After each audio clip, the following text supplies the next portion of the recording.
দেওবাৰে সদৌ অসম কোচ ৰাজবংশী ছাত্ৰ সন্থা কামৰূপ মহানগৰ জিলা সমিতি আক্ৰাছু গুৱাহাটী মহানগৰ জিলা কোচ ৰাজবংশী সন্মিলনী মূল মহিলা আৰু যুৱ ছাত্ৰ সন্মিলনীৰ উদ্যোগত গুৱাহাটীবাসী ৰাইজৰ সহযোগত ৫১৬তম বিশ্ব মহাবীৰ চিলাৰায় দিৱস গুৱাহাটীস্থিত প্ৰতিমা বৰুৱা পাণ্ডে কলাকৃষ্টি প্ৰতিষ্ঠানত অনুষ্ঠিত হয়।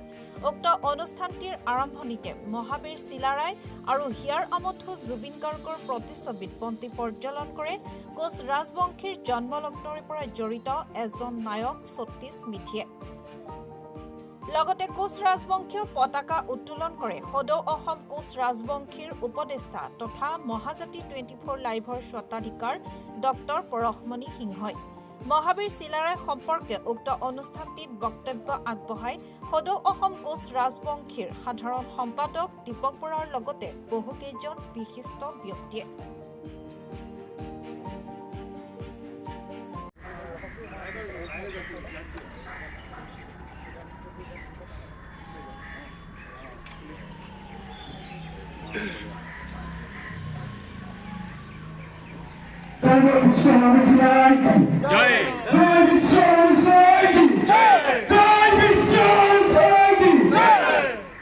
মহাবীৰ চিলাৰায় এজন বীৰে নহয় বিশ্ব মহাবীৰ আছিল। গতিকে তেখেতৰ প্ৰচাৰ আৰু প্ৰসাৰ আমি অসমৰ বিভিন্ন ঠাইত অৰ্থাৎ গুৱাহাটী মহানগৰৰ বিভিন্ন চুকে কোণে কৰিবৰ কাৰণে আমি প্ৰতিজ্ঞাবদ্ধ। গতিকে আপোনালোকৰ জৰিয়তে আপোনালোকে ভৱিষ্যতে এই কাৰ্যসূচীত সুন্দৰভাৱে আমাক সহযোগ কৰিব বুলি আমি আশা ৰাখিছোঁ। গতিকে আৰু মই বিশেষভাৱে নকওঁ। গতিকে আমি ইয়াৰ পিছত আমাৰ যেতিয়া সভা আৰম্ভ হ'ব হয়তো আমি দুআষাৰ আকৌ বেছিকৈ ক'ব পাৰিম। গতিকে মই ইয়াৰ চেগতে আক্ৰাছৰ সভা সম্পাদকলৈ আগবঢ়াই দিছোঁ। যিহেতু আজিৰ এটা পবিত্ৰ দিন, আজি এই পবিত্ৰ দিনটো অসম নহয়, ভাৰতবৰ্ষ নহয়, বিশ্বৰ কাৰণে এটা উল্লেখযোগ্য দিন।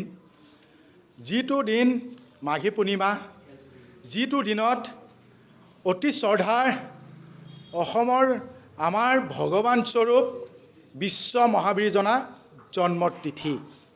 আজি তাৰিখত আপোনালোকে নিশ্চয় দেখা পাইছে যিজন বীৰ এনেকুৱা এটা তিথিত জন্ম হৈছে, কোনো বুৰঞ্জীত এনেকুৱা তিথিত হোৱাৰ বেলেগ বীৰ নাই।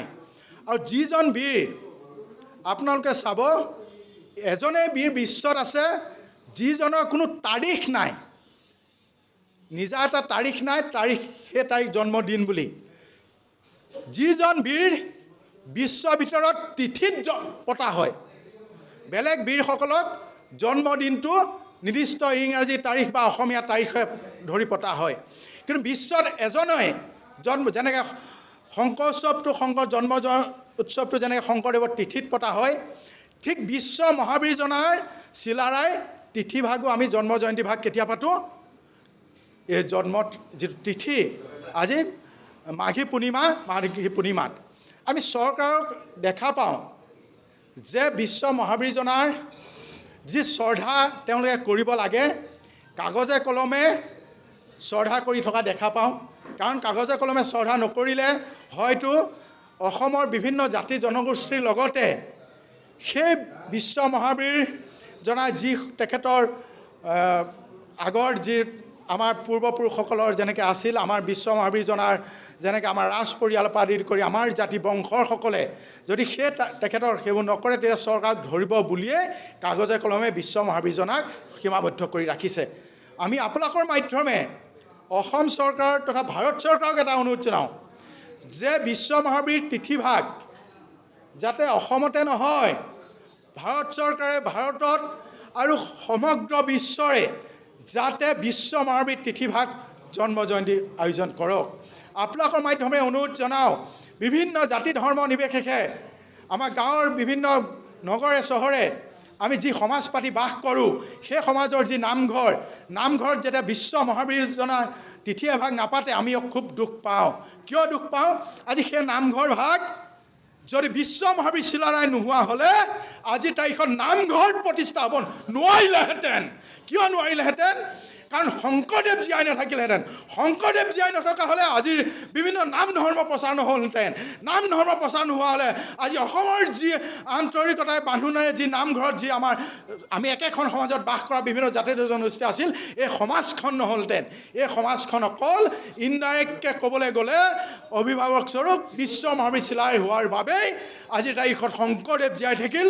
শংকৰদেৱ জীয়াই থকাৰ কাৰণে বৃহত্তৰ অসমীয়া সমাজখন গঠন হ'বলৈ পালে। গতিকে আপোনালোকৰ মাধ্যমে অনুৰোধ জনাইছোঁ, অসমৰ বিভিন্ন জাতি জনগোষ্ঠীৰে যাতে আগন্তুক দিনত বিশ্ব মহাবীৰ চিলাৰায় জন্ম জয়ন্তী ভাগ সকলো জাতি ধৰ্ম বৰ্ণ নিৰ্বিশেষে বিভিন্ন দল সংগঠন সকলোৱে যাতে আয়োজন কৰক। আৰু আপোনালোকৰ মাধ্যমে অনুৰোধ জনাইছোঁ, আমি কোচ ৰাজবংশী সংগঠন বুলি নহয়, পাৰিলে আজিৰ দিনটোত অসমৰ যিমান জাতি জনগোষ্ঠী আছে প্ৰতি ঘৰে ঘৰে এগছি বন্তি জ্বলিব লাগে। কিয় জ্বলিব লাগে? আজি এটা পবিত্ৰ দিন, এই পবিত্ৰ দিন মাঘী পূৰ্ণিমা, সকলোৱে বিভিন্ন আজিৰ খুব দুখ লাগিছে, বিভিন্ন হিন্দু সংগঠনৰ কিবা আজি আয়োজন কৰিছে, আমি ধন্যবাদ জনাইছোঁ। আৰু আজিৰ এই মুহূৰ্তত আপোনালোকৰ মাধ্যমে অনুৰোধ জনাইছোঁ, যিমান হিন্দু সংগঠনে যিমান যি কাৰ্যসূচী কৰি আছে তাত যাতে বিশ্ব মহাবীৰ নামত এগছি বন্তি জ্বলক, বিশ্ব মহাবীৰ নামত এখন ফটোত যাতে বিশ্ব মহাবীৰ জনাক সন্মান জনাওক। আমি আপোনালোকৰ মাধ্যমে সকলোৱে চৰণ চুই সেৱা জনাই অনুৰোধ জনালোঁ সদৌ অসম কোচ ছাত্ৰ সন্থা আৰু মহানগৰ কোচ সন্মিলনীৰ ফালৰ পৰা। দ্বিতীয়তে আপোনালোকৰ মাধ্যমে এটা অনুৰোধ জনাওঁ, চাওক পাই হোৱাৰ বেদনা কিমান গধুৰ, ক'বলৈ বেয়া। আজিৰ দিনটোত যি ভুক্তভোগী সি বুজি পায়। যিহেতু আমি চৰকাৰৰ পৰা কি পাই থৈছিলোঁ? জনজাতি 1996 চনত, আৰু সেই জনজাতি আমাক চৰকাৰে কি কৰিলে? লৈ গুচি গ'ল ঘূৰাই। গতিকে আমি পাই থৈছোঁ, পাই হোৱাৰ বেদনা কিমান গধুৰ সেইটো আমি বুজি পাওঁ। গতিকে চৰকাৰক অনুৰোধ জনাইছোঁ যাতে আগন্তুক দিনত যি ৰাজনীতি কৰি আছে সেই ৰাজনীতি ওপৰত হ'বলৈ বেছি টাইম নালাগে। হয়, আপোনালোকে বিভিন্ন আঁচনিৰ দ্বাৰা অসমৰ বিভিন্ন জাতি জনগোষ্ঠীক মন ভুলাই আছে। আঁচনি কিন্তু বেছি দিন নচলে। যেতিয়া কোচহী ছাত্ৰ সন্থাৰ পৰা ধৰি অসমৰ কোচহী সদৌ অসম কোচহী ছাত্ৰ সন্থা, কোচহী বিভিন্ন জাতি আমাৰ যিসকল সংগঠন আছে আৰু ইয়াৰ লগত 6 জনগোষ্ঠী যিসকল সংগঠন আছে, আমি যদি গাঁৱে গাঁৱে গৈ আঁচনি নালাগে আমাক জনজাতি লাগে বুলি যি আমি আন্দোলন ঘোষণা কৰিম, তেতিয়া কিন্তু আপোনালোক বেছিদিন বাচি নাথাকিব। গতিকে আপোনালোকক অনুৰোধ জনাইছোঁ, আপুনি বিভিন্ন সময়ত মুখ্যমন্ত্ৰী মহোদয়ে বিভিন্ন ধৰণৰ বক্তব্য ৰাখে। গতিকে কোচ সদৌ অসম কোচ ছাত্ৰ সন্থাৰ ফালৰ পৰা আপোনাক ধিক্কাৰ জনোৱাৰ লগতে আপোনাক অনুৰোধ জনাইছোঁ এটা, আজিৰ তাৰিখত আপুনি যদি এজন অসমৰ সৎ মুখ্যমন্ত্ৰী হয়, অসম আৰু অসমীয়াৰ স্বাৰ্থত, অসমখন ৰক্ষাৰ স্বাৰ্থত অসমৰ 6 জনজাতি মৰ্যাদা প্ৰদান কৰি বৃহত্তৰ অসমীয়া সমাজক ৰক্ষা কৰাৰ কাৰণে আপুনি জনগোষ্ঠীসকলক জনজাতি মৰ্যাদা প্ৰদান কৰক। আৰু অসমৰ এই উচ্ছেদ যে কৰি দেখাইছে, বিভিন্ন ঠাইত যে বিভিন্ন কাৰ্যসূচী লৈছে, সেইবোৰে অসম কেতিয়াও নাবাচে। অসম বাচিবলৈ হ'লে অসমৰ ইনাৰ লাইন পাৰ্মিটৰ পৰা আদি কৰি অসমৰ 6 জনগোষ্ঠী যদি জনজাতি মৰ্যাদা প্ৰদান কৰে, অসমখন জনজাতীয় ৰাজ্যৰ স্বৰূপ হৈ যাব। তেতিয়া অসমত থকা সকলো জাতি ধৰ্ম বৰ্ণ নিৰ্বিশেষে আমি শান্তিত বাস কৰিব পাৰিম। অসমখন যে এখন আমাৰ শান্তি ৰাজ্য, আমি তেনেদৰে বাস কৰিব পাৰিম। আজি যেনেকৈ অৰুণাচলত বিভিন্ন জাতি জনগোষ্ঠী গৈ তাত বসবাস কৰিব নোৱাৰে তেওঁলোকৰ অৰুণাচলৰ বাহিৰে, তেতিয়া অসমখন সেই পৰ্যায়ত আহি যাব।